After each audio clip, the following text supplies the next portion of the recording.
I'm one of the last of the optimists about the history and the future of the motion picture industry in Hollywood. But I really believe that all of my colleagues who love film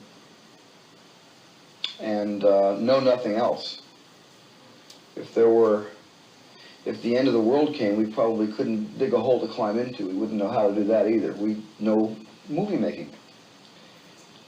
And so I have to be very, very optimistic that movies are only going to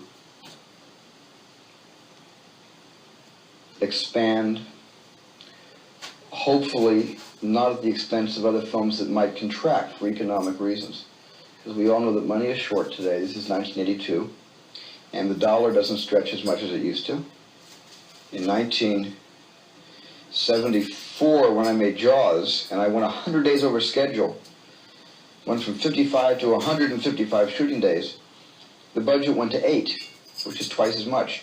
Today, because of the dollar, the franc, the mark, the yen, whatever, because we're experiencing runaway inflation within the film business, the global film business, Jaws today would probably cost about $27 million if you shot 155 shooting days with a full crew away from home in local motels, having to feed them and house them and take care of all their needs.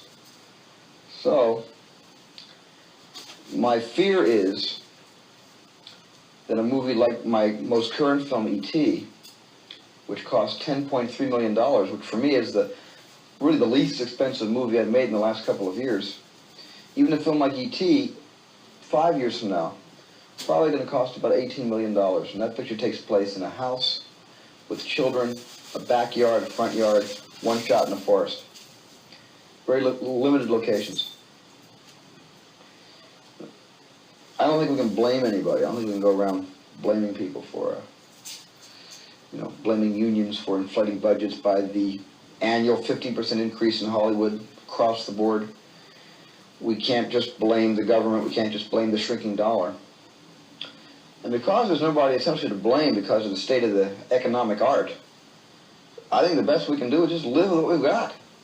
Make the best movies we know how. If we have to compromise to make a film that looks like $15 million on a canvas of perhaps only $3 or $4 million, we're just going to have to do it. I mean, we are the prisoner of our own times, and our generation is probably the only generation that's going to be able to break through this kind of, I don't know what you would call it. It would kind of like be it seems that Hollywood, and it's not that I'm guilty of this, I've just been fortunate to have made some very successful films, but it seems like everybody in studio positions with the power to say yes and the power to say no wants a home run with everybody on base. They want a grand slam during the last game of the World Series with the games tied 4-4. Everybody wants to be a hero. And they want to ride into Hollywood on the 11th hour and pull a piece of shit out of the closet and turn it into some sort of a silk purse, and you have a last-minute hit. And everybody wants that hit to be a $100 million hit. There seems to be an attitude among the people who run the studios, not all of them, but a lot of people who run the studios seem to have an attitude that if a film can't at least reach third base, let alone home, then we don't really know if we want to make this picture. And that's the danger.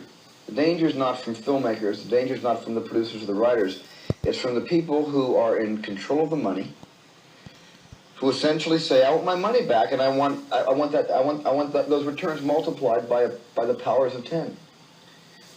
So I'm not really interested in sitting here and seeing a movie about your personal life, your grandfather, what it was like to grow up in American school, what it was like, what it was like to masturbate for the first time at 13, whatever.